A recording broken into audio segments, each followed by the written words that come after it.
Hey, this is Ryan Richards. You can find me at ryanrichards.com. Today I am talking about the absolute absurdity of the obesity epidemic and why we have this problem to begin with and what you can do about it. Hey, if you like this video, would you please make comments, subscribe to this channel, and help me grow this thing. Here's the deal. Here's what you need to know. I am an obesity survivor. I lost nearly 90 pounds in 1996 when I was 15 years old. And I did this on my own will. I didn't have any fancy doctors, scientists, researchers, or any earth-shattering programs. It just took a willing heart and a lot of hard work and discipline. And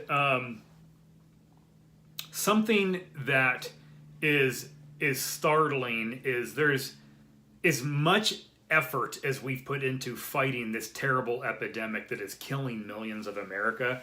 There's a lot of misinformation surrounding it, and there's not a lot of real robust data on survivors of obesity. And there's been some loose terms that have been thrown around and some loose statistics that claim 95% of obesity patients gain their weight back. And that's folklore. There is no substance that supports that evidence or supports that data. There's no real evidence that that's true. Probably the best source for this data is the National Weight Control Registry, and they've kept some data on participants who have lost an average of 66 pounds and have kept it off for 5.5 years, and they've extrapolated some data points that are not going to be surprising to you and really are just common sense data points that will tell you really what the secret to this is. And here's the deal. Half of the people, about half, 45% of the people surveyed on the registry lost the weight without any help from a personal trainer, a registered dietitian, doctor, or other gurus who are experts in weight loss. And just like my own story, 98%, okay, all of them, decreased their food intake in some way, shape, or form. And this is the key to all of this, is that to lose weight, whether it's fat or lean body mass, but to reduce your overall body weight, to get the scale to move in the right direction for people who are struggling with excess body fat, you must decrease your food intake. Whether it's a plant-based diet, a paleo diet, the Atkins diet, the Zone diet, sugar busters, eating for your blood type, the Whole30, water fasting for several days, intermittent fasting where you don't eat for certain time periods of the day. No matter what method you choose, you have to eat less food. And as simple as that sounds, doesn't mean that it's easy. You might go to bed hungry. You're going to have to skip meals. You're going to have to eat less during those meals. But no matter what it takes, here are some simple strategies that can help get you there. Number one, you have to understand precisely your daily caloric intake in terms of what the set point is for where your maintenance level is. Let's say that that's 1,200 calories a day, where the scale doesn't move one direction or the other. And anything above that, so at 1,300 to 1,600 calories a day, you gain weight. And below that threshold, you lose weight. So everybody's threshold is different. I've met people, unfortunately, the scale will not budge in the right direction unless they're below 800 calories a day, which isn't much. It really isn't much food. So first, you have to find out your set point. Well, how do you do that? Number one is you have to record everything that you eat during the day. And secondly, you have to weigh yourself every day and see where the scale starts to move. And the best way to track this is to use an app on your smartphone that works for Samsung and Apple respectively. It's an app called MyFitnessPal, and it has every food you can think of, whether it's fresh produce to packaged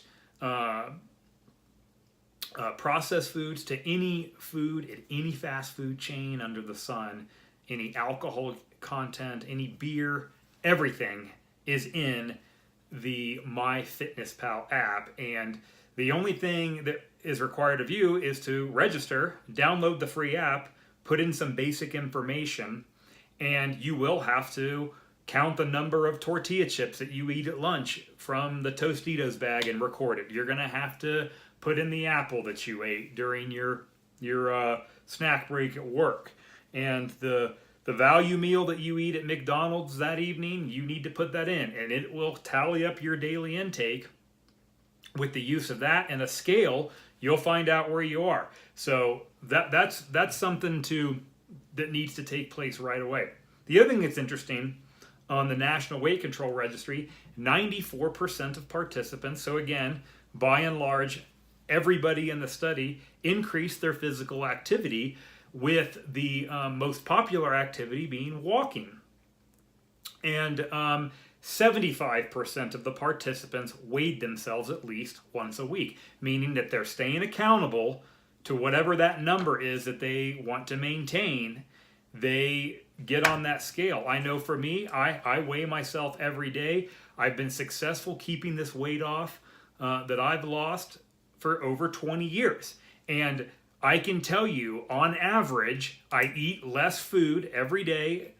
I typically don't eat much, and I exercise regularly. I strength train with heavy weights, and I maintain some level of physical activity year round. I'm a big skier. I try to ski. I live here in Vail, Colorado, and I try to ski on average of 50 days a year. And I generally just stay active. I like to skateboard. I hike. I used to mountain bike, but I kept getting hurt. And it's that simple, folks. Eat less, move more, and be accountable to it. Now, you can sit here and complicate things and spend a lot of money on fitness trainers. Look, I've been a fitness professional. It's how I earn my living for 16 years now, and I have been mostly ineffective at helping people lose weight, because at the end of the day,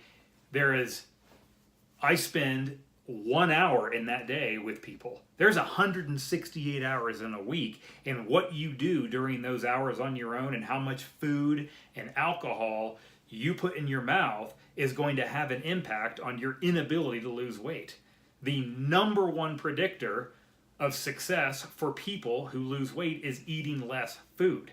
And that takes discipline, and it takes a lot of willpower. It's really that simple. Now, in terms of how we've gotten this fat in the first place, this is complicated, but I will tell you from my own story, I was a food addict and used food as a drug because it sends off signals in the dopamine response center in the brain, which is our feel-good center, whether it's alcohol, food, drugs, sex, gambling, shopping. All of these patterns, exercise, they all affect the dopamine response center in our brain. It's a feel-good mechanism in a reward center. And so for me, food was used to cope with an uneasy, challenging home life. And I can tell you that there is no magic pill. I know that obese people aren't lazy. Obese people aren't uneducated. Obese people don't necessarily have less willpower or discipline either.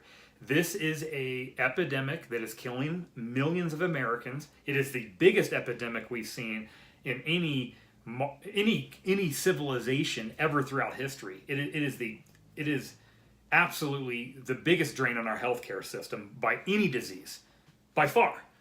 And this is a spiritual, this has spiritual, emotional, psychological, and socioeconomic implications. And we as a society continue to try to treat the symptoms through diet and exercise, which, by the way, is how you get there.